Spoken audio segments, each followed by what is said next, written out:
এরা তোমরা পরিপূর্ণ ঈমানদারদের দলভুক্ত হয়ে যাও, তা না হলে তোমরা অত্যাচারী শয়তান ইবলীসের দলের মধ্যে গণ্য হয়ে যাবে। আল্লাহ রাব্বুল আলামিন দুইটা অপশন এখানে উল্লেখ করেছেন। পৃথিবীতে মুসলমানদের উদ্দেশ্যই করে তিনি আয়াতটি বলেছেন। এখানে কোন ইহুদি নাসারা কোন অন্যান্য ধর্মাবলম্বীর কথা বলেন নাই।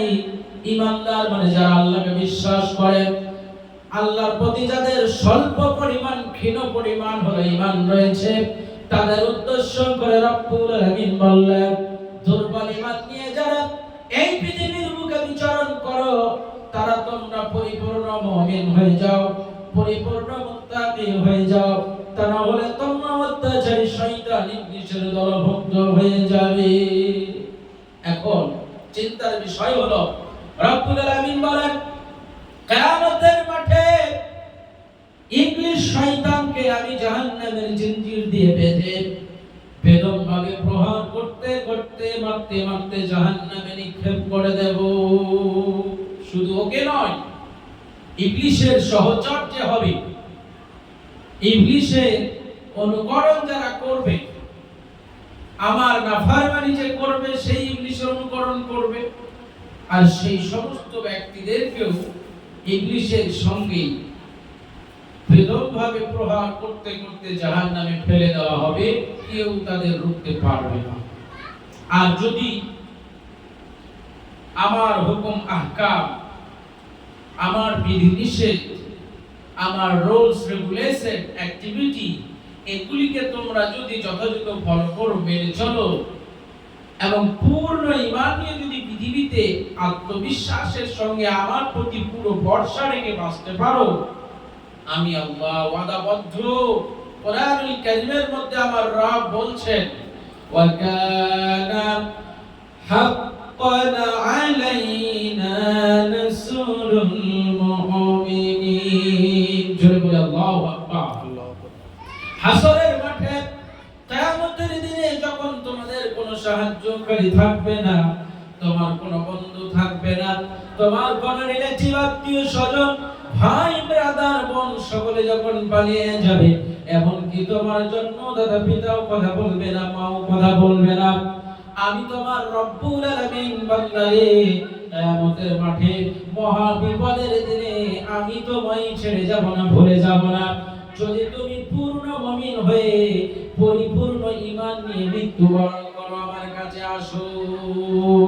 আল্লাহ রাব্বুল আলামিন বলে, কিয়ামতের মাঠে মাথার কাছে সূর্য নেমে আসবে, মানুষের মগজগুলো ঘেলুগুলো ফুটন্ত গরম পানির ন্যায় টকটক করে ফুটতে থাকবে।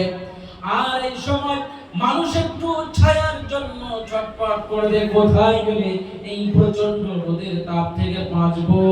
আর এখন বর্তমান 43 থেকে 44 ডিগ্রি তাপমাত্রা, এতে আমরা বাঁচতে পারি না। বিজ্ঞান বলছে পৃথিবী থেকে সূর্যের দূরত্ব প্রায় 15 কোটি কিলোমিটার, তার কম বেশি হতে পারে, কিন্তু এইখান থেকে তাপ সবটা পৃথিবীতে আসে না, কিছুটা আসে, কিছুটা ফেরত যায়। এতে যদি আমাদের জীবন অতিষ্ঠ হয়ে ওঠে, কিয়ামতের মাঠে মাথার কাছে সূর্য আল্লাহ রাব্বুল আলামিন নামায় দেবে, সেই দিন আমাদের পরিস্থিতি কতটা ভয়ানক হবে।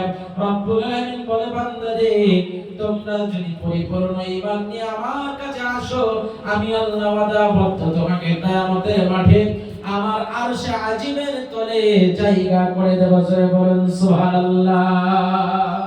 আল্লাহ বলে, মুমিনের জন্য সর্বপ্রকারের সাহায্য করা হাসরের মাঠে আমি আল্লাহর জন্য ওয়াজিব হয়ে যাবে। জোরে বলেন আলহামদুলিল্লাহ, জোরে বলেন আলহামদুলিল্লাহ।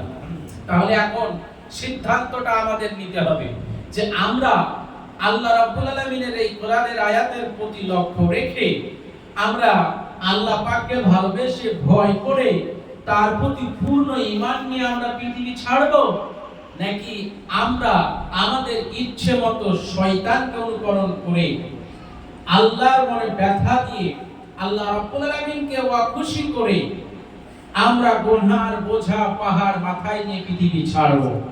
মহতারাম, সিদ্ধান্তটা আমাদেরই নিতে হবে। ভালো করে ভাবুন, দুদিনের দুনিয়া 60 থেকে 70 বছরের জিন্দেগি, এর মধ্যে 20টা বছর আমাদের সাবালক হতেই কেটে যায়, আর তারপরে আমাদের দৌড় শুরু হয়। 40-এ যখন পৌঁছয় তখন আমাদের পার্টসগুলি, শরীরের অঙ্গ প্রত্যঙ্গগুলি দুর্বল হতে শুরু করে। চোখে কম দেখে, কানে কম শোনে, হার্ট ঠিক মতো কাজ করে না, কখনো ব্লাড প্রেসার বেড়ে যায়, সুগার, ডায়াবেটিস, বিভিন্ন রকমের সমস্যা দেখা দেয়।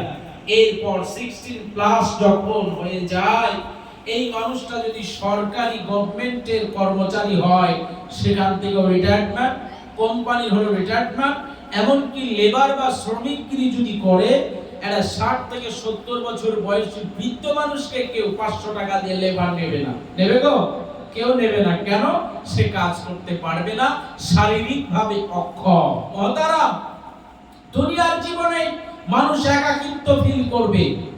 যাদের বাড়িতে 60-70 বছরের বয়স্ক বৃদ্ধ বাবা বা মা রয়েছে, তাদের জিজ্ঞাসা করুন, অনেক কিছু আছে, ছেলে বৌমা, মেয়ে, নাতিপুতি, বাড়ি গাড়ি, ব্যাংক ব্যালেন্স, এরপরেও কিন্তু মনে সুখ নাই, একাকিত্ব ভোগ করে, একা হয়ে গেছে। পৃথিবীটা সুখের নয়, পৃথিবীটা আনন্দের নয়। আনন্দ একমাত্র, সুখ একমাত্র রব্বুল আলামিন দেখেছেন জান্নাতে। কোথায়? জোরে বলেন, জান্নাতে। পৃথিবীটা মুমিনের জন্য পরীক্ষাগার, মুমিনের জন্য যন্ত্রণা, ব্যথা, কষ্টে, পরিতাপের, বেদনার বিভিন্ন ভাবে আল্লাহ রাব্বুল আলামিন আমাদের এই ঈমানকে খাঁটি করবেন। তাই মুমিন কখনো যেন হতাশ না হয়, লা তাহজান, মুমিন কখনো নিরাশ হবে না, কখনো ভেঙে পড়বে না। সর্ব অবস্থায় সিচুয়েশন, আমাদের পরিস্থিতি যেমনই হোক, আপনার শরীরে ভয়াবহ রোগ হয়েছে, ভেঙে পড়বেন না। রব্বুল আলামিনের প্রতি ভরসা রাখুন, তাওয়াক্কুল রাখুন, ঈমান রাখুন যে এই শরীরটা কে দিয়েছিলেন? বলেন, আল্লাহ। আল্লাহ রাব্বুল আলামিন আমার রোগ দিয়েছেন। ঈমানদারের জন্য অসুস্থতা ও নিয়ামত।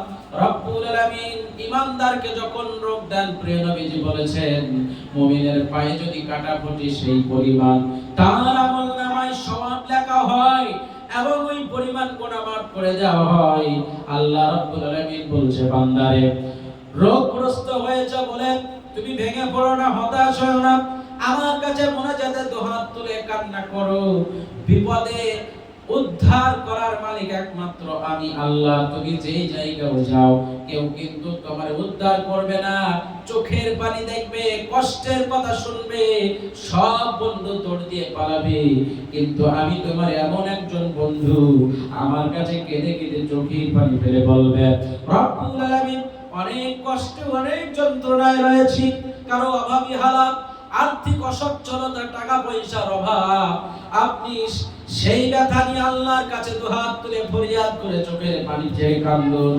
রব্বুল আলামিন গো, চরম ভাবে অভাব অনটনের মধ্যে দিয়ে যাচ্ছি, আয় আল্লাহ, ঈমান বাঁচানো বড় মুশকিল হয়ে যাচ্ছে। রব্বুল আলামিন গায়েবী খাজানা থেকে তোমার রহমত দিয়া আমার অভাবী হালাতকে, আমার অনটনকে তুমি দূর করে দাও, আমার রোগকে, আমার বালা বিপদকে দূর করে দাও। আল্লাহ রাব্বুল আলামিন বলেন, তুমি যদি মুসিবতে ধৈর্য ধারণ করে আমার কাছে দুহাত তুলে চাইতে পারো, বান্দা, তুমি চাওয়ার পরে যদি না পাও, হতাশ হইও না। আমি আল্লাহ যখন তোমায় দিতে লাগবো, তুমি আমার শুকর আদায় করে ফুরাইতে পারবা না। জোরে বলুন সুবহানাল্লাহ, জোরে বলি না সুবহানাল্লাহ। তোমার মতো মালিক যাদের আছে, বিপদ বালাই তুচ্ছ তাদের কাছে। আল্লাহু আকবার। তোমার মতো মালিক যাদের আছে, বিপদ বালাই তুচ্ছ তাদের কাছে।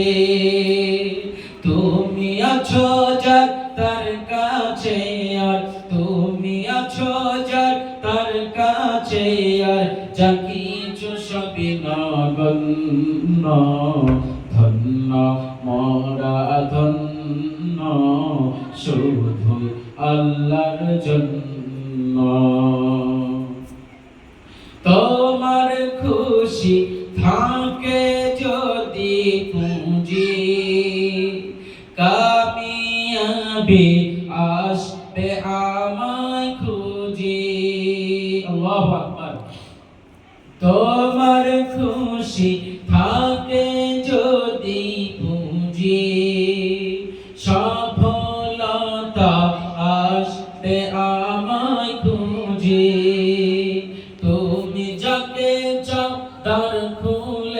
দাও, তুমি যাকে চাও তার খুলে দাও, বাগিচা বনে অরণ্য, ধন্য মোরা ধন্য, শুধুই তোমার জন্য। আল্লাহ রাব্বুল আলামিনকে যে পেয়ে গেল, আসমান এবং জমিনের ভিতরে তার মতো সৌভাগ্যবান ব্যক্তি আর কেউ নাই। তাই বন্ধুরা আমার, আমাদেরকে আজকে থেকে প্রতিজ্ঞাবদ্ধ হতে হবে, এই দুনিয়ার জমিনে যেই দিন মায়ের পেটে এসেছিলাম, পৃথিবীর কোন বিজ্ঞান, কোন চিকিৎসক আমার খাবারের ব্যবস্থা করে নাই, মায়ের পেটের মধ্যে খাবারের ব্যবস্থা করেছিলেন আল্লাহ। মায়ের পেট থেকে যখন দুনিয়ায় আসলাম, দুনিয়ার আলো যখন আমি দেখলাম, ওই সময়তেও কোন ডাক্তার, কোন বিজ্ঞানী খাবারের ব্যবস্থা করে নাই। রব্বুল আলামিন বলেছে, বান্দারে তোমার জন্য খাবারের ব্যবস্থা আমি করেছি। গোলাপের পাপড়ির মতো ঠোঁট, যদি ঠান্ডা খাবার দিতাম হিম হয়ে যেত, নিউমোনিয়া হয়ে যেত। যদি গরম খাবার দিতাম তোমার ঠোঁট দুটো পুড়ে ছারখার হয়ে যেত। আমি রব্বুল আলামিন তোমার জন্য তোমার মায়ের স্তনে কুসুম কুসুম গরম দুগ্ধ দিয়ে দিলাম, যাকে আস্তে আস্তে করে তুমি বড় হয়েছ, তুমি শিক্ষিত হয়েছ, ব্যাংক ব্যালেন্স হয়েছে, প্রপার্টি হয়েছে, বাড়ি গাড়ি হয়েছে। এখন তুমি আমারে জানো না, তুমি আমাকে স্মরণ করো না, আমার কথা ভুলে গেছো। আমার কোনো ক্ষতি নাই, আল্লাহর কোনো ক্ষতি আছে নাকি? বান্দারা যদি আল্লাহরে একজন যদি না ডাকে, আমার আল্লাহর কোনো ক্ষতি হবে নাকি? কোনো ক্ষতি হবে না। রব্বুল আলামিন বলে, বান্দা তুমি ভালো করে শোনো, আমি ছাড়া তোমার কোনো রব নাই, কোনো মাবুদ নাই, কিন্তু তুমি ছাড়া আমার লক্ষ কোটি বান্দা রয়েছে। তাই তুমি মনে করো না যে আমাকে ফাঁকি দিয়া তুমি জিতে যাবে। তুমি তোমার নিজের জীবনকে ক্ষতিগ্রস্ত করছো। দুনিয়ার পুরো জীবনটা আমি তোমাকে দিয়েছি পরকালীন জীবনকে সৌন্দর্যায়ন করার জন্য। 70 বছর 80 বছরের যে সময় পৃথিবীতে পাবে, এই সময়টাতে, এই সময়টার উপরেই নির্ভর করবে পরকালে তুমি কবর থেকে বাঁচতে পারবে কিনা, কিয়ামতের মাঠে বাঁচতে পারবে কিনা, জাহান্নাম থেকে বাঁচতে পারবে কিনা, জান্নাতি হতে পারবে কিনা। তোমার প্রতিটা সময়, প্রতিটা সেকেন্ড তোমার জন্য মূল্যবান।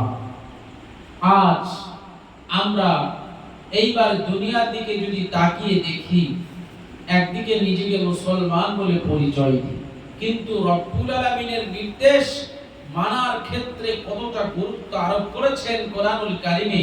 রব্বুল আলামিন বলছেন, আয়াতটি পড়েছি, কুল ইন্নাস সালাতি ওয়া নুসুকি ওয়া মাহয়ায়া ওয়া মামাতি লিল্লাহি রাব্বিল আলামিন। জোরে বলি আল্লাহু আকবার।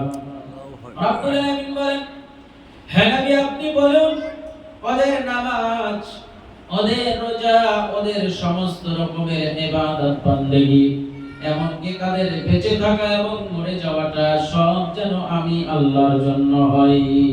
কার জন্য হবে? মুমিনের নামাজ, রোজা, দান, সদকা, যত রকমের ইবাদত বান্দেগী আছে, এমনকি সংসার জীবন, ব্যবসা জীবন, যে কোনো কর্মজীবন, সমস্তটা আল্লাহ রাব্বুল আলামিনকে খুশি করার জন্য করতে হবে। আমাদের বেঁচে থাকাটাও হবে আল্লাহর জন্য এবং আমাদের মরণটাও হবে আল্লাহর জন্য। এটা আমার কথা নয়, এটা স্বয়ং কার কথা?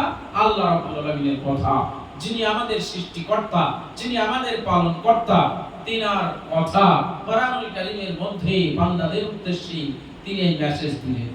এখন আমরা বলবো শরীর আমার, হাত পা আমার, ব্রেন আমার, মন আমার, ইচ্ছে মতো পরিচালনা করব। এটা কি হবে? এটা কি ঠিক হবে?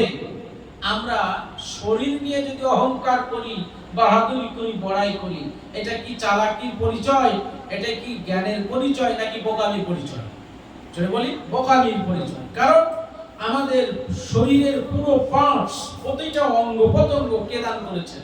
আল্লাহ দান করেছেন। আল্লাহ না করুক, কারো যদি অ্যাক্সিডেন্টের ফলে হাত কিংবা একটা পা কিংবা কোনো অঙ্গ বিকলাঙ্গ হয়ে যায়, নষ্ট হয়ে যায়, বর্তমান আধুনিক চিকিৎসার যুগে হয়তো কোনো রকম চিকিৎসা করে সারিয়ে উঠতে পারে বটে, কিন্তু রব্বুল আলামিন জন্মের সময় যে অরিজিনাল জিনিস আমাদের দিয়েছিলেন, ওই অরিজিনাল জিনিস আর আমরা ফেরত পাবো না। পাওয়া যাবে নাকি? পৃথিবীতে জিজ্ঞেস করুন, যারা অন্ধ, যাদের দুই চক্ষু দৃষ্টি শক্তি নাই, যারা দেখতে পায় না, তাদের কত মনে ব্যথা, কত দুঃখ, কত বেদনা। যারা দুটো পা নাই, চলতে পারে না, তাদের কত কষ্ট। এইভাবে করে যাদের দুটো হাত নাই, তাদের কত কষ্ট। আল্লাহ রাব্বুল আলামিন প্রতিটা অঙ্গ পতঙ্গ বান্দার জন্য নিয়ামত হিসেবে দিয়েছেন। এখন অনেকে যদি বলেন তার আইকিউ পাওয়ার খুবই বেশি, প্রচন্ড মেধা, প্রচন্ড তার ব্রেনবল, এই ব্রেনবলের দ্বারা অনেক অসাধ্য সাধন করে, অনেক বড় বড় র্যাঙ্কের পরীক্ষায় উত্তীর্ণ হয় সফলতার সঙ্গে, সে যদি তার এই ব্রেনবল নিয়ে অহংকার করে, গর্ব ভরে আমার রব্বুল আলামিনকে পরিচয় না দেয়, ভুলে যায়, সে কিন্তু বড় মূর্খ, বড় বোকা। আল্লাহ চাইলে তোমার এই ব্রেনকে এক নিমিষের মধ্যে হ্যামারেজ করে দিয়ে তোমাকে পথের পাগল বানায় দিতে পারে। জোরে বলেন, পারে না? পারে না? এক নিমিষের মধ্যে সুস্থ মানুষ অসুস্থ করে দিয়ে প্যারালাইসিসের রোগী বানিয়ে দিতে পারে। অনেকের শারীরিক সক্ষমতা অনেক বেশি, আর্ম পাওয়ার মানে বাহুবল, আর এই বাহুবল দিয়া দুর্বলদের উপর অত্যাচার করে, দুর্বলদের উপর অনেক অমানবিক আচরণ করে, অহংকার করে, দর্প করে চলাফেরা করে, আল্লাহ রাব্বুল আলামিনের হুকুমের কোনো তোয়াক্কা করে না। আমার আল্লাহ যদি চাই এই বান্দারে এক রাত্রে এক নিমিষের মধ্যে সুস্থ মানুষ অসুস্থ করে সারা জীবনের জন্য পঙ্গু করে দিতে পারে। পারে না? পারে না? ব্লাডে ক্যান্সার করে দিবে, হার্টের মধ্যে ক্যান্সার করে দিবে, ব্রেনের মধ্যে ক্যান্সার করে দিবে, সমস্ত অহংকার চূর্ণ হয়ে যাবে, সারা পৃথিবীর সমস্ত মেডিসিন দিয়েও সে সুস্থ হবে না। তাই বাচ্চারা, আমার ভাইয়েরা, ও মুমিন মুসলমানেরা, আল্লাহ রাব্বুল আলামিনের হুকুম হাকাম বিধি সেটা আমাদের যথাযথ মানতে হবে, একটা উপেক্ষা করা যাবে না। আজকে এবারে কিছু অনুশোচনার কথা হোক। আল্লাহ রাব্বুল আলামিন এই যে আমাদের প্রতি একটার পর একটা গজব নাজিল করতেছে, এই যে অনাবৃষ্টি চলছে, এটা কিন্তু একটা গজব। আমরা যতটুকু জেনেছি, পড়েছি, এই অনাবৃষ্টি সূর্যের প্রচন্ড তাপ, প্রচন্ড তেজ, এটা আসলে তেজ নয়, এটা সূর্যেরই শুধু তাপ নয়, এটা বড় বড় মুফাসসিরিনে কেরাম তাদের বক্তব্য, আলেমে দ্বীন তেনারা বলতেছেন যে জাহান্নাম যখন নিঃশ্বাস ছাড়ে, যে এলাকার উপরে ওই নিঃশ্বাসটা পড়ে গো, সেই এলাকা পুড়ে ছারখার হয়ে যায়। আলিপুর আবহাওয়া দপ্তর থেকে বলছে যে এই যে গেল না কিছুদিন আগে 43 থেকে 44 পার করেছিল তাপমাত্রা, বলছে 49 থেকে 50 ডিগ্রি সেলসিয়াস তাপমাত্রা পার হয়ে যেতে পারে। আল্লাহু আকবার, আল্লাহ হেফাজত করুন। ইন্নাল্লাহ। ভাবছিলাম আমার ভাইরা, এটা কিন্তু আমাদের জন্য গজব, দুঃখের বিষয়, পরিতাপের বিষয়। এই গজবগুলি আসে কি কারণ? প্রথম নাম্বার কারণ, আমরা ইতিহাস যদি দেখি, এই পৃথিবীতে আজ শামুদ বলে একটা জাতি ছিল, আল্লাহ রাব্বুল আলামিন তাদের প্রচন্ড ভালোবাসতেন, কিন্তু তারপরেও তারা তাদের জীবনটাকে পাপে স্বর্গ করে তুলল, পাপের স্বর্গ করে তুলল। এমন ভাবে রাব্বুল আলামিন অখুশি হলেন, নারাজ হলেন, আল্লাহর পক্ষ থেকে তাদের উপরে নেমে আসলো গজব, তাদেরকে পৃথিবী থেকে নিশ্চিহ্ন করে দেওয়া হয়েছে। আপনারা নাম শুনেছেন আটলান্টিক মহাসাগর। এই আটলান্টিক সাগর কিন্তু আসলে এক সময় বিরাট বড় কলকাতার মতো মহানগরী ছিল, বিরাট বড় জাঁকজমকপূর্ণ বিলাসবহুল অট্টালিকা, সুরম্য প্রাসাদে ভরা, বিশাল প্রাচুর্যের অধিকারী নিয়ে এই আটলান্টিক মহানগরী ছিল। কিন্তু পাপ করার কারণে, এত পাপ তারা করেছে, ব্যভিচার থেকে শুরু করে, আপনার খুন থেকে মার্ডার থেকে শুরু করে, আপনার মিথ্যা কথা, ধোঁকা দেওয়া, প্রতারণা করা, মানুষের উপর নির্মমভাবে অত্যাচার করা, বিভিন্ন রকমের অপকর্ম করে যখন জীবনটাকে তারা পরিপূর্ণ করে ফেলেছে, পাপের সীমা অতিক্রম করে ফেলেছে রব্বুল আলামিনের পক্ষ থেকে, তখন এমন গজব নাজিল হলো পুরো শহরটাকে অতল তলদেশে তলিয়ে সমুদ্র থেকে মহান সমুদ্রে পরিণত করে দিল। ভাবছিলাম আমার ভাইরা, এইভাবে করে পৃথিবীতে বড় বড় দাম্ভিকের জন্ম হয়েছে, বড় বড় খোদাত্রয়ী আল্লাহর দুশমনের জন্ম হয়েছে। যেমন আপনারা নাম শুনেছেন নমরুদ, স্বয়ং আল্লাহকে সে অস্বীকার করে আল্লাহর সঙ্গে বিদ্রোহ ঘোষণা করে এবং আল্লাহকে বারবার মনস্থির করে মহাকাশে যায়। সেখানে গিয়ে কয়েকটা তীর ছুঁড়ে ফিরেছে। আমাদের প্রিয় জাতির পিতা হযরত ইব্রাহিম আলাইহিস সালামকে বলে, আমি তোমার আল্লাহরে খতম করে দিয়েছি। জোরে বলেন নাউযুবিল্লাহ। আবার আল্লাহ রাব্বুল আলামিনের পাওয়ার সম্পর্কে নমরুদের কোনো ধারণাই ছিল না।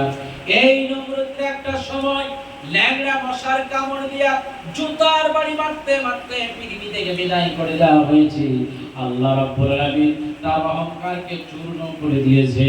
আপনারা নাম শুনেছেন সাদ্দাত, সে যখন পয়গম্বরের কাছ থেকে শুনল যে জীবনের দুনিয়ায় আল্লাহর হুকুমকে মেনে জীবনকে, নিজের চরিত্রকে পবিত্র রেখে মৃত্যুবরণ করতে পারলে আল্লাহ তোমার মরণের পরে সুন্দর জান্নাতে জায়গা দেবে, এই জান্নাতের কথা শুনে উপহাস করে তুচ্ছ-তাচ্ছিল্য করে সাদ্দাত তখন বলল যে তোমার আল্লাহর জান্নাতে কি কি রয়েছে?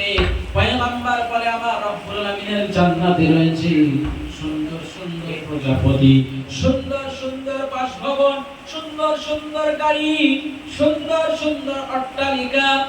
এরপরে করে যুবক যুবতীদের জন্য একে অপরের স্বামী স্ত্রী রব্বুল আলামিন বানিয়ে রেখেছেন। কোন রকমের খাবারের কমতি নাই। জান্নাতে দুঃখ নাই, কষ্ট নাই, বেদনা নাই। জান্নাতে অসুস্থতা নাই, চিন্তা নাই, টেনশন নাই। বলে এই কথা, বলে আমি তাহলে নিজেই জান্নাত বানাবো। আল্লাহ রাব্বুল আলামিনকে উপহাস করে সাদ্দাত দুনিয়ায় জান্নাত বানিয়েছিল। ইতিহাস তার প্রমাণ। সেই জান্নাতে ঢুকতে যাবে, জান্নাত কমপ্লিট হয়েছে, ঢোকার পূর্বে মালাকুল মউত দরজায় এসে দাঁড়িয়ে বলে, তুমি আবার কি ফকিরের দেশে এইখানে? বলে, তোমার সঙ্গে আমার পার্সোনাল কথা আছে। এই বলে ওই সাদ্দাত রে তার জানকে কবুল করে নিল এবং তার গোটা জান্নাত সহ সকল রাজ্যকে মাটির তলদেশে আল্লাহ মিশায়া দিল। আল্লাহু আকবার। আপনারা শুনেছেন ফেরাউনের কথা। হযরত মূসা আলাইহিস সালাতু ওয়াস সালামের জামানায় ফেরাউন নিজেকে আল্লাহ বলে দাবি করেছিল। তার দেশবাসীর উপর অনেক অত্যাচার চালিয়েছিল। বিশেষ করে তার সহধর্মিনী, বলতে গিয়ে ঘটনাটা মনে পড়ে গেল বলেই ফেলি। বিশেষ করে আমার এখানে যে সমস্ত মা বোনেরা রয়েছেন, আপনারা কান দিয়ে শুনবেন যে আল্লাহ রাব্বুল আলামিনের হুকুমটা আগে মানা নাকি দুনিয়ার প্রাচুর্যের লালসায় পড়ে নিজের জীবনকে ধ্বংস করা কোনটা বেশি উত্তম? ফেরাউনের বিবি, ফেরাউন ছিল সেই যুগের বাদশা, আর তার বিবি সে ছিল বাদশার বিবি, মানে সেও বিশাল ধনপতি। এরপরে করে তার কাছে যখন কলেমার দাওয়াত আসলো, আল্লাহ রাব্বুল আলামিনের কথা মুসা আলাইহিস সালাম তুলে ধরলেন, তখন তিনি কলেমা গ্রহণ করে নিলেন, রাব্বুল আলামিনের বশ্যতা স্বীকার করে নিলেন, তিনাকে রব বলে সৃষ্টিকর্তা বলে মেনে নিলেন। ফেরাউনের কথা শুনতে পেল এবং অহংকার করে বলল যে এই রাজ্যে, আমার রাজ্যে আমি আল্লাহ, এইখানে তৃতীয় কোন আল্লাহ আসতে পারে না। বলেন নাউযুবিল্লাহ। আমার রাজ্যে আমার প্রজারা আমাকে বাদ দিয়ে অন্য কাউকে যদি আল্লাহ বলে মানে, আমি সেটা কখনো মেনে নেব না। তাকে চরম থেকে চরমতম শাস্তি দেব, সে যেই হোক না কেন। আর যদি আমাকে রব বলে, আল্লাহ বলে মানে, খোদা বলে মানে, তাহলে আমি তাকে আমার রাজ্যে সুন্দরভাবে বসবাসের ব্যবস্থাপনা করে দেব, তার কোনো কষ্ট হবে না। ফেরাউনের বিবি তখন দেখলো যে আমার স্বামী মাথা খারাপ হয়েছে, শয়তানের প্ররোচনায় পড়ে শয়তানে পরিণত হয়েছে, তার কথাই কান দেয়া যাবে না, কারণ সে আল্লাহ হতে পারে না। আল্লাহ তো তিনি এমন একজন জিনিস তিনি কোনোদিন মৃত্যুবরণ করবে না, আল্লাহ কোনোদিন অসুস্থ হবে না, আল্লাহ কখনো ঘুমায় না, আল্লাহ কখনো খায় না। আল্লাহ খায় নাকি? আল্লাহ ঘুমায় নাকি? আল্লাহ কখনো মৃত্যুবরণ করবে নাকি? আল্লাহর শক্তি কখনো কমে নাকি? আল্লাহর সঙ্গে কারো তুলনা হয় না, রব্বুল আলামিনের তুলনা তিনি নিজেই। তাই তার বিবি নাম হযরত আসিয়া রাদিয়াল্লাহু তাআলা আনহা রব্বুল আলামিনের প্রতি ঈমান আনলেন। এই খবর ফেরাউনের কানে যায়। ফেরাউন শোনার পর তীব্রভাবে রেগে গেলেন যে আমার হুকুম আহকাম না মেনে তুমি মুসার আল্লাহর হুকুম মানতে শুরু করেছো। ফেরাউনের বিবি জবাব দিচ্ছে, কি শুনুন, বলে আপনি আমার হাজবেন্ড, স্বামী হিসেবে যতটুকু আপনার হুকুম মানার আমি অবশ্যই মানব, কিন্তু তার চাইতে আপনি যে বাদশার বাদশা যিনি রয়েছেন, যিনি আমায় সৃষ্টি করেছেন, আপনাকে করেছেন, সেই আল্লাহর হুকুম আমি আগে মানব। জোরে বলেন সুবহানাল্লাহ। তুমি ভালো করে ভেবে দেখো, তুমি তো আমার নিজের ঘরের লোক, তুমি যদি আমাকে রব বলে খোদা বলে না মানো, আমার দেশের প্রজারা কেউ মানবে না, বলে তাতে আমার কোনো আসে যায় না। আমি এমন একজনকে রব বলে প্রভু বলে মেনেছি, যিনি সর্বশক্তিমান, যার ক্ষমতার উপরে কারো ক্ষমতা চলে না। চলে নাকি? যার দয়ার উপরে কারো দয়া নাই, আছে নাকি?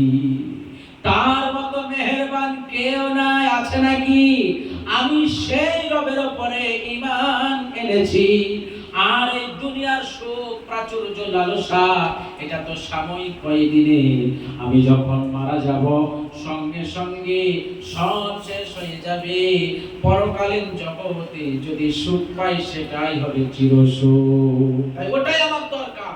এই পৃথিবীটা যেমন করে হোক চলে গেলেই হলো, আমার ঈমানটা সবচাইতে ইম্পর্টেন্ট। তাই আমি যে কথা বলছিলাম যে মুসলমানদের সবচাইতে দামি বস্তু হলো ঈমান। কি বললাম? দামি বস্তু হলো ঈমান। বা ঈমান যার আছে তার দাম আছে, আর ঈমান যার নাই তার আধ আনা মূল্য আমার আল্লাহর কাছে না। এখন পৃথিবীতে অনেক মানুষ আছে নামধারী ঈমানদার, আছে না নাই?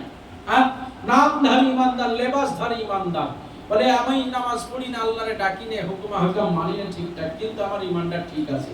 তোমার ঘোড়ার ডিম আছে।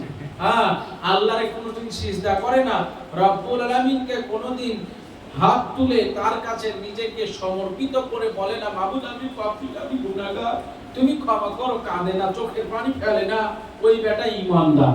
বলে তুমি মরে দেখো তারপরে বসছে তুমি কত বড় ঈমানদার হয়েছো।